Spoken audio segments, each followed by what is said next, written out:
Liebe Mitglieder der FAU, liebe Studierende unserer Universität, ich habe heute wieder einen ganz besonderen Gast für Sie, die Soziologin Sabine Pfeiffer, die bei uns den Lehrstuhl für Soziologie mit Schwerpunkt Arbeit, Technik und Gesellschaft innehat, steht für uns für ein Gespräch zur Verfügung. Ich werde mit ihr jetzt über die Auswirkungen der Corona-Krise auf unsere Arbeitswelt sprechen. Liebe Frau Pfeiffer, wir sind eine Wissensgesellschaft und wir sind auch immer davon ausgegangen, dass die Wissenschaftsgesellschaft getragen wird durch die Forschung. Im Moment erleben wir etwas ganz anderes. Unsere Gesellschaft wird getragen von Menschen, die in der Pflege arbeiten, die im Handel arbeiten und die Dienstleistungen übernehmen. Wie stellt sich diese Entwicklung für Sie dar? Ja, wenn wir ehrlich sind, ist es natürlich gar keine Entwicklung, es wird uns jetzt nur bewusst. Vielleicht müssen wir auch noch mal zurückblickend sagen, vielleicht war das Reden über die Wissensgesellschaft schon immer ein sehr einseitiger Blick, weil natürlich auch vor der Krise ging alles das, was wir in der Soziologie Reproduktion nennen, also wie können wir uns als Gesellschaft, als einzelne Menschen reproduzieren, da gehört Pflege dazu, da gehört Nahrung dazu, da gehört jede Art von Versorgungsleistung dazu. Das ist ja alles passiert, auch in der Zeit vorher. Aber es war uns vielleicht nicht so bewusst. Nur den Menschen, die auf Pflege angewiesen waren, war es bewusst. Oder den Menschen, die in der Pflege oder im Einzelhandel teilweise zu schlechten Bedingungen arbeiten, war sehr bewusst, dass sie sehr gebraucht werden, aber dass Gesellschaft das vielleicht nicht ausreichend weder mit Aufmerksamkeit noch mit entsprechend guten Arbeitsbedingungen honoriert. Ich hoffe, dass wir diese Erkenntnis auch über die Krise hinaus uns bewahren und auch wenn alles wieder irgendwann hoffentlich zur Normalität übergeht, uns weiterhin bewusst sein, dass auch in einer Wissensgesellschaft die ganz normalen Bedürfnisse des Lebens genauso wichtig sind und für das Funktionieren von Gesellschaft, auch der Wissensgesellschaft, essentiell sind. Welche Chancen sehen Sie denn in der aktuellen Situation für die Digitalisierung? Also was wir natürlich sehen, Gott sei Dank, ist, dass die Menschen in Deutschland ganz offensichtlich wahnsinnig schnell umswitchen, da wo sie können, wo sie die Gerätschaften zur Hand haben, wo das von der Infrastruktur her möglich ist und wo die Tätigkeit es überhaupt erlaubt, sehen wir ja Land auf, Land ab, dass alle ins Homeoffice gehen, wo es eben möglich ist und alle digitalen Möglichkeiten der Kommunikation nutzen, die ihnen zur Verfügung stehen. Ich finde es eine ganz spannende Entwicklung, weil wir in der Digitalisierungsdiskussion der letzten Jahre sehr oft die Stimmen gehört haben, die gesagt haben, in Deutschland sind alle so ängstlich, was die Digitalisierung angeht. Ich habe das immer schon für eine falsche Einschätzung gehalten. In meiner Empirie habe ich das auch nie gefunden. Aber wir sehen ja jetzt da, wo die Menschen Zugang zu der Technik haben. Das ist nicht überall so, aber da, wo sie haben, geht der Switch ins Digitale relativ einfach. Gott sei Dank sind die meisten Tools ja auch leicht zu bedienen. Und insofern, glaube ich, zeigt sich, dass zumindest diese Formel, die Menschen in Deutschland haben Angst vor der Digitalisierung, nie gestimmt hat. Also Sie meinen auch, dass die Teile der Bevölkerung, die nicht sehr technikaffin sind, trotz allem sehr gut mit den Werkzeugen zurechtkommen, die sie zur Hand haben? Es gibt natürlich Unterschiede und es gibt teilweise erstaunliche Unterschiede. Ein Fall, dem ich die Tage begegnet bin, aus dem Bereich Schule, wo jetzt eben natürlich auch Lehrerinnen und Lehrer umswitchen müssen, die oft noch nicht, je nach Schule und je nach Bundesland, oft nicht dieselben digitalen Tools zur Verfügung haben, die wir an der Uni immer schon haben, also Lernplattformen. Und dann teilweise einfach anfangen, mit ihren Schülern und Schülerinnen über E-Mail das zu organisieren. Ich hatte jetzt einen Fall von einem Lehrer, der Schülerinnen und Schüler der 10. Klasse hat, wo ein Großteil nicht in der Lage war, ein Dokument an eine E-Mail dran zu hängen. Also gerade die Generation, der man ja immer unterstellt, dass sie mit dem Digitalen aufgewachsen sind, können Instagram und TikTok, aber sie können offensichtlich nicht unbedingt mit dem alten Medium E-Mail umgehen, was aber natürlich in der Arbeitswelt weiterhin ein wichtiges Medium ist. Also ich glaube insofern, ja, jeder lernt jetzt dazu. Und ich glaube, was ein großes Problem ist, natürlich, wir müssen an die Menschen denken, die entweder in Gegenden leben, wo die Internetbandbreiten sowas, was wir gerade machen, nämlich eine Videokonferenz, gar nicht zulassen. oder nur sehr erschwert zulassen. Das ist natürlich auch für die Unternehmen, die dort sitzen, wahnsinnig schwierig. Und wir müssen natürlich an die Menschen denken, die sich das zu Hause nicht leisten können, also die vielleicht technisch nicht auf dem neuesten Stand sind, weil sie einfach das Geld dafür nicht haben.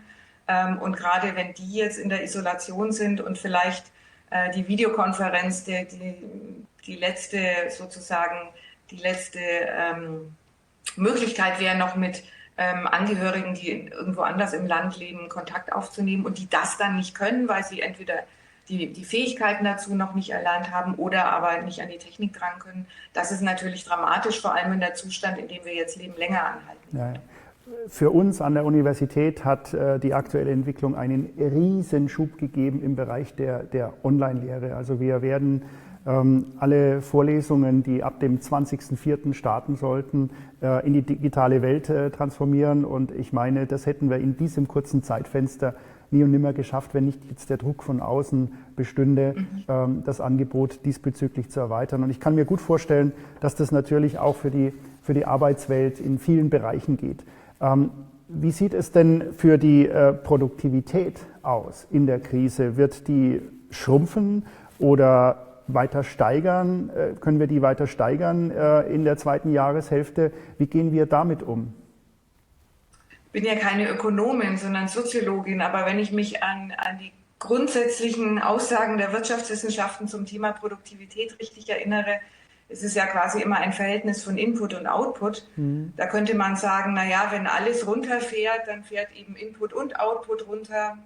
Dann könnte ja auch die Kennzahl Produktivität gleich bleiben.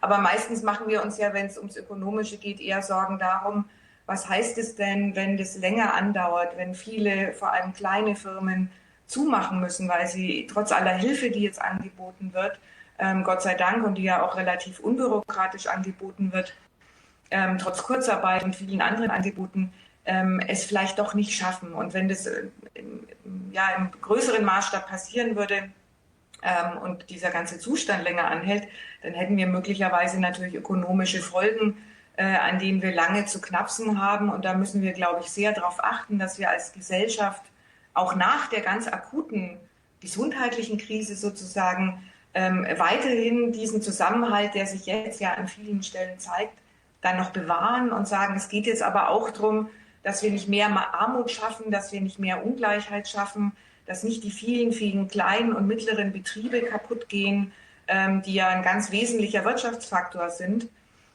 und auch ein ganz wesentlicher Motor für Beschäftigung. Da haben wir, glaube ich, dann nochmal ganz große Aufgaben und dürfen sozusagen nicht nachlassen. Auch wenn wir hoffentlich den Virus dann bekämpft haben, haben wir dann sicher noch eine ganze Weile mit den anderen Aufgaben zu kämpfen. Welchen Ratschlag geben Sie heute Arbeitnehmern und Arbeitgebern?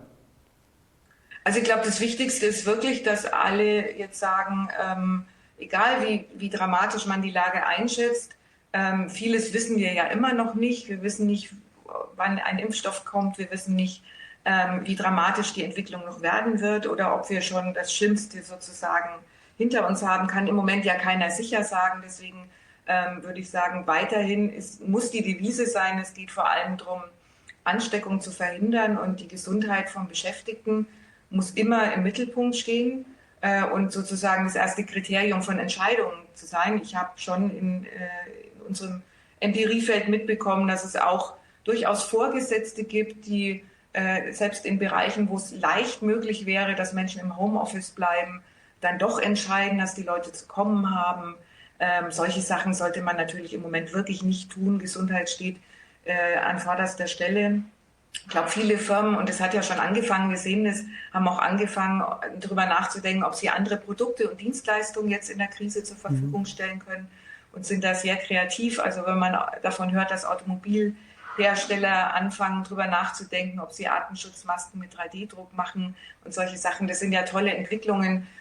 Und vielleicht gibt es da auch viele Chancen für Unternehmen, jetzt doch neue Nischen sich aufzutun. Ich glaube, auch das lohnt sich jetzt wirklich drüber nachzudenken, weil wir werden möglicherweise in den nächsten Wochen ja viel Bedarf an Dingen haben, die wir in diesem Ausmaß sonst nicht brauchen. Das wäre ja schon. Lassen Sie uns kurz über die generellen Auswirkungen auf unsere Gesellschaft sprechen. Wie verhalten wir uns denn aus Ihrer Sicht in der aktuellen Krisensituation als Gesellschaft? Ja, im Moment glaube ich mal, dass das viele auch so empfinden, dass der Zusammenhalt an erster Stelle steht, dass viele doch versuchen, die Sachfragen in den Vordergrund zu stellen und die Sorge um Menschen, um Bevölkerung, um Gesundheit an erster Stelle zu stellen. Ich habe im Moment das Gefühl, dass auch da, wo Menschen in Entscheidungspositionen sitzen, sozusagen ein bisschen die Werte sich verschoben haben und es nicht in erster Linie um Wettbewerb und wirtschaftliches Vorankommen geht, sondern man sagt, jetzt geht es mal um was anderes. Die Frage ist, ob wir das auf Dauer durchhalten. Natürlich gibt es immer auch einzelne Menschen, die versuchen, aus Notlagen eigenen Vorteil zu ziehen. Im Moment, glaube ich, ist aber für viele spürbar, dass Zusammenhalt das Einzige ist, was uns sozusagen durch die Krise tragen kann und dass wir viele andere Konflikte danach vielleicht wieder neu führen müssen miteinander, aber vielleicht unter anderen Vorzeichen. Ich habe schon die Hoffnung, dass wir ein bisschen diese sozusagen Zwangsstillstellung vielleicht auch dafür nutzen können, uns klarzumachen, und diese Diskussionen haben ja bereits begonnen, dass es andere Werte auch noch gibt im Leben als höher, schneller, weiter, was uns ja doch, glaube ich, gefühlt alles sehr getrieben hat in den letzten Jahren. Man sagt auch, eine Krise bringt das Beste und das Schlechte im Menschen zum Vorschein. Stimmt das? Ja, ich denke, natürlich kann man immer sagen, Extremsituationen kann man vielleicht auch an sich selber erleben, ob das individuelle Extremsituationen sind oder jetzt eine kollektive Extremsituation, führen zur Entscheidung, die man vielleicht in anderen Situationen anders getroffen hätte. Und der eine oder die andere wird vielleicht an sich auf einmal altruistische Züge erkennen, von denen man vorher nicht so viel gemerkt hat, oder auch vielleicht egoistischere Züge.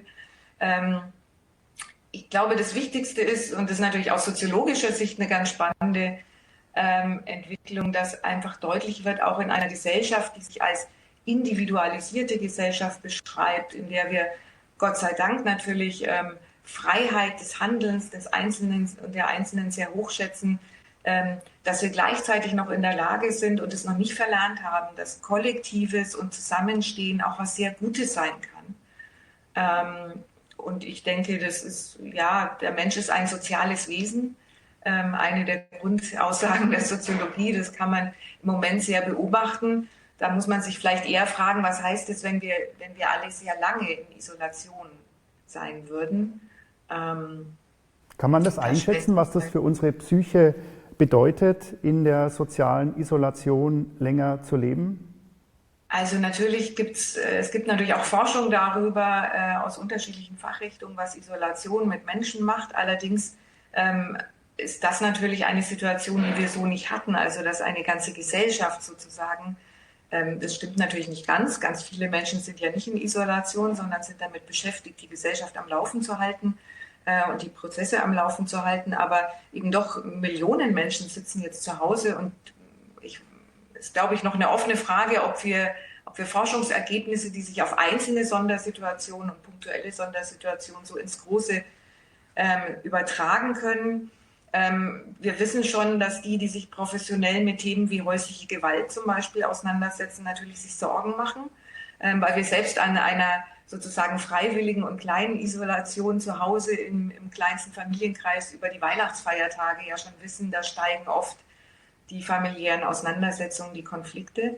Das sind natürlich möglicherweise schon Dinge, die passieren. Wir wissen, wir haben in großen Städten Wohnungsnot. Das heißt, möglicherweise gibt es einige Menschen, die sich eigentlich schon getrennt haben in der Beziehung, aber noch in derselben Wohnung wohnen, weil sie noch ein Partner, eine Partnerin noch keine neue Wohnung gefunden hat. Das sind natürlich dann keine schönen Voraussetzungen, wenn man dann vielleicht Wochen miteinander verbringen muss, obwohl man eigentlich gerade voneinander flüchten wollte. Also auch sowas wird natürlich möglicherweise eine große individuelle Herausforderung für viele Menschen werden. Eine Krise wie die wir im Moment erleben, hatten wir bislang noch nicht. Und eine dringliche Frage ist jetzt, wie wird unsere Gesellschaft und wie werden unsere Gesellschaften nach der Krise zurück zur Normalität finden? Ja, ich glaube, auch diese Frage kann im Moment niemand wirklich beantworten. Das Schwierige wird wahrscheinlich sein, dass man nicht so einfach sagen kann, so jetzt ist die Krise vorbei und morgen ist Normalität, sondern wahrscheinlich wird es ein schritthaftes Übergehen in Normalität sein und möglicherweise auch ein etwas längerer Weg. Das hat schwer damit zu tun, wie lange jetzt diese sozusagen Gesundheitskrise, wenn man so will, anhält und wie stark dann die ökonomische Krise wird oder die ökonomischen Schwierigkeiten, mit denen wir dann vielleicht noch ein bisschen länger zu tun haben werden. Also insofern gibt es wahrscheinlich nicht den einen Tag, wo wir alle den Schalter umlegen und sagen, so jetzt ist es vorbei. Es gibt aber auch die Chance, dass wir vielleicht, wie wir es jetzt ja auch erleben, von Tag zu Tag kollektiv neue Entscheidungen treffen und neue Verhaltensweisen an den Tag legen gemeinsam. Insofern glaube ich, wir können da auch gestärkt rausgehen, weil wir ja auch in der Krise jetzt erleben, dass wir vieles ganz gut auch hinkriegen. Und es gibt ja auch Kraft, hoffentlich, für das, was dann noch kommt am Ende, was vielleicht auch nicht immer nur einfach ist und nicht nur Befreiung, sondern auch mit neuen Herausforderungen einhergeht. Aber viele erleben das ja auch individuell, dass eine Krise, die man vielleicht auch biografisch erlebt, zwar dramatisch sein kann, aber einen auch stärker machen kann. Vielleicht klappt das auch gesellschaftlich kollektiv. Am Ende noch eine persönliche Frage an Sie. Wie hat sich Ihr Arbeitsalltag verbessert und was heißt das für Ihre Produktivität als Wissenschaftlerin?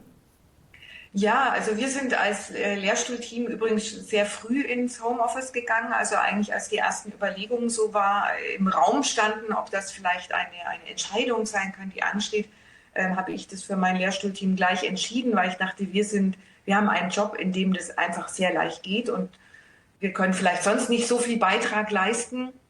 Wir sind nicht so wertvoll wie die Menschen, die im Einzelhandel und in der Logistik und in der Pflege unterwegs sind.